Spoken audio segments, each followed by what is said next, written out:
right, let's start our predictions this evening with Josh Allen. There's a number of things about Josh Allen in the 2024 season I want to get to. The first is that Josh Allen has an NFL record 4 consecutive seasons with 40 plus touchdowns. I think the next closest person to him is Drew Brees with 2 consecutive seasons. So Josh not only holds that record, he holds it by a wide margin. Are we going to see a fifth season in 2024, a fifth consecutive season where Josh Allen surpasses the 40 touchdown total? What are your thoughts? Man, um, this is hard for me, right? Because last season was obviously buoyed by the 15 rushing TDs that he had and only the 29 passing. But, in the seasons prior to that, 35 passing TDs, 36, 37. And then obviously was able to kind of in the high single digits get over that 40 mark with the rushing TDs. I expect there to be a regression for sure on the rushing TD mark. On the passing TD mark, I don't know that he's going to get significantly higher than 30 passing TDs, 29 a year ago. New faces, like we've mentioned in the receiver Mm-hmm. room. Maybe again, kind of re emphasizing the running game like they did at times with James Cook last year. I'm going to go under 40 for this year, but it's going to be close. I think he's going to be in the high 30s, but I'm going to begrudgingly say he will be under 40 touchdowns this year. It's interesting, right? Because you mentioned re-emphasizing the run game. Last year, they only had really James Cook, and then they kind of sort of like Ty Johnson, but he was dinged up towards the end. Latavius Murray sort of showed his wear and tear. Leonard Fournette was Leonard Fournette. Now that Ray Davis is in the fold, do we see even more of an emphasis, a focal point on getting the ball to the running backs, and Josh Allen's rushing statistics sort of lowered because of that? But that being said, even if not, right, 18 touchdowns in 7 regular season games is what Josh Allen had under Joe Brady. From the New York Jets game through the end of the regular season, he had 10 passing and 8 rushing touchdowns. That is just over 2.5 per game. If you extrapolate that over a 17 game season, what Josh Allen did under Joe Brady, not Ken Dorsey, but Joe Brady, that would equate to 44 touchdowns. So Yep. I'm actually feeling pretty confident that Josh Allen will surpass 40 again, especially since Stephon Diggs was a non-factor in the second half of the season. So it's not exactly like Josh Allen was dependent on Stephon Diggs to get those 18 touchdowns. He was doing it really without him. So I'm pretty confident that Josh Allen can once again, because he's just the focal point of this offense. And I don't think any offense in the NFL is so dependent on their quarterback as the Buffalo Bills are. I think that he will once again surpass that 40 mark. All right. I love the confidence. Last year, Josh Allen had 579 pass attempts. What do we expect that number to be in 2024? 579 was up from 576 in 2022, but it was down from 646 in 2021. So where do we expect Josh Allen to land in terms of passing attempts in 2024? Yeah, and even if you go back to 2020, 572, then he had the huge increase, 646 in 2021, then 567, 579. And last year per PFR, they have 400 or 545 of those as like actual passes, which were like targetable to receivers. So I think he's going to be right around that 550 to 575 range again this year. I mean, if you talk about 3 of the past 4 years, that's kind of right where he's landed. I do think that 646 in 2021 was a bit of an anomaly, and so I think I'm comfortable predicting him to kind of land in that 550 to 575 range again this year. Roy Collins comes in and says 515. That's a pretty low number in my opinion. That would mean the Buffalo Bills are really emphasizing the run game, and maybe you're looking at a 1A, 1B James Cook, Ray Davis situation. Claude Bui comes in and says 550. I went with 556, and I came up with this number because once again, I looked at Joe Brady splits. And when Joe Brady was the offensive coordinator, Josh Allen had 229 passing attempts over 7 games. If you extrapolate that over a 17 game season, that's 556, 1.4 less per game than Ken Dorsey. So Mm, I would say 556 is a pretty safe number.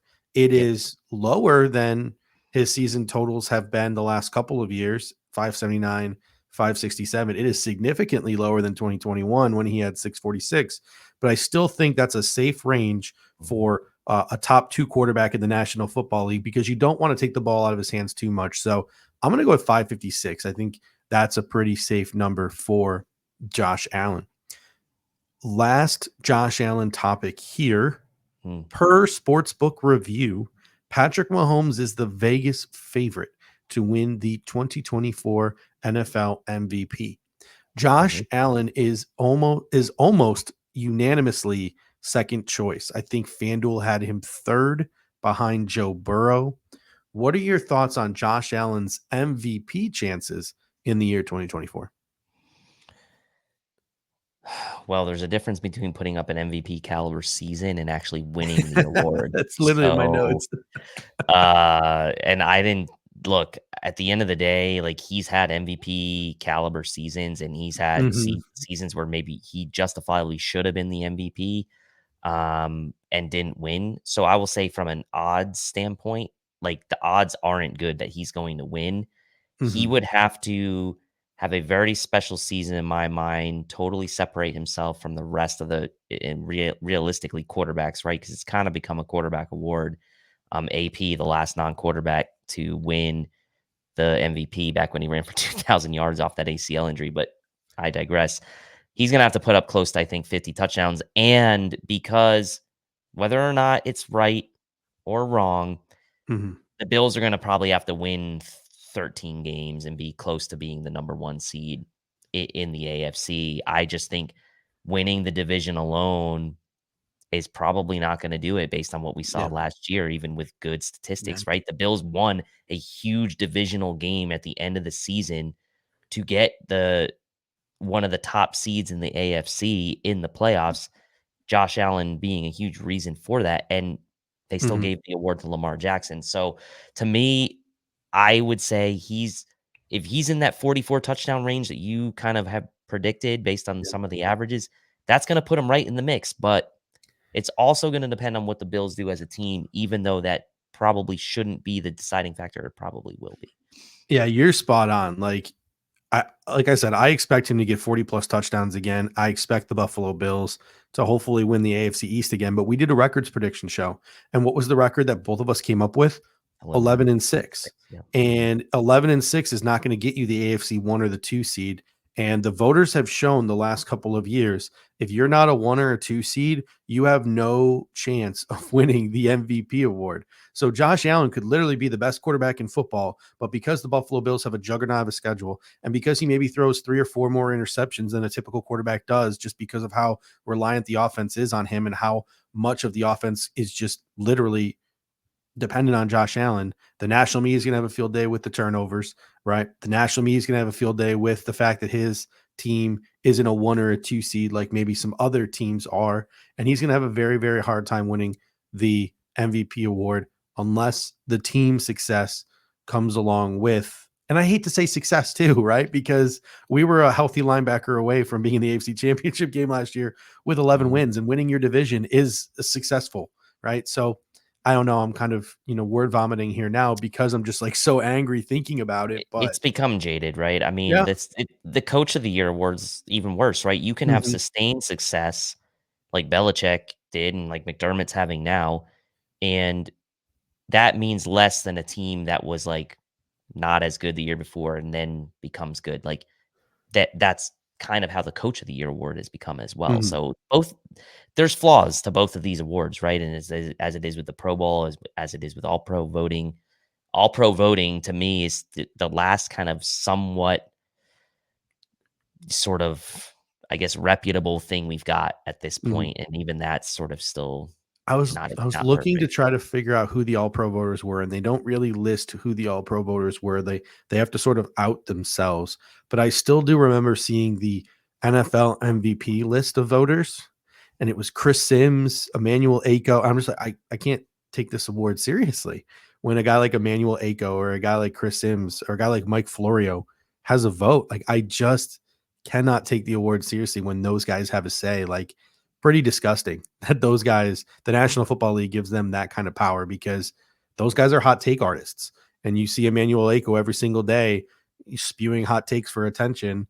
A lot of times he's using the Buffalo Bills as his sort of, dead horse that he wants to beat in order to get those views. So, yeah, like I said, I'm a little angry, so I'm going to leave Justin Tyndall's comment up here to end the Josh Allen conversation. He says he expects Josh to be as motivated as ever to stick it to the national media and a certain Houston receiver, despite what they both say publicly. Don't think there's any love lost there. So once again, our expectations for Josh Allen is a big 2024 season. This segment is from the Air Raid Hour podcast. The full show is live every Monday at 9 p.m. Eastern Time on the Cover One YouTube channel. Don't miss out!